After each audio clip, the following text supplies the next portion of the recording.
And this is a book coming out in the spring, and it's called The Dwindling. So what I'm going to read is the very first part of the book that I hope will tell you what the hell that means.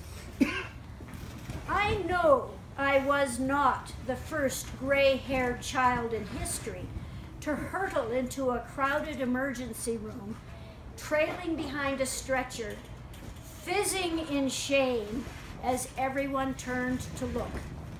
But on a hot August night in 2008, with my mother banging the rails of her stretcher and screaming that I was killing her, I felt all alone. Later that night, a chubby intern with thick glasses said not to worry. Mom probably had an infection.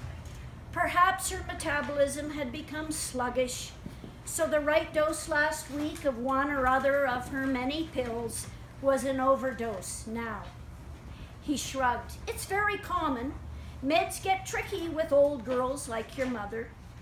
He scribbled something on his clipboard, and without another word, he jabbed a needle into Mom's upper arm as she screamed in shock.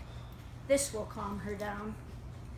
My relief was seasoned with a dash of irritation. Why did doctors tell daughters not to worry when they brought their hallucinating parents to emergency in the middle of the night, as if more intelligent caregivers would not be so quick to overreact? And why didn't they tell us what new medication they were pumping into our loved ones on top of everything else that was already inside them? And what was this bit about calling an octogenarian an old girl? I knew by this stage of the caregiver game that tongue biting worked better than tongue lashing. But it got me thinking. Within days of that awful night, my mother was back to her sweet self, telling me what a good daughter I was and how much she appreciated having me around. I breathed easier, but I couldn't shake a dawning insight.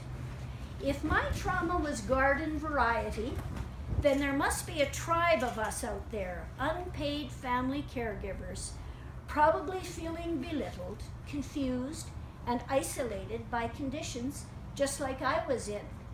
Nothing to worry about was probably twisting all our lives in knots.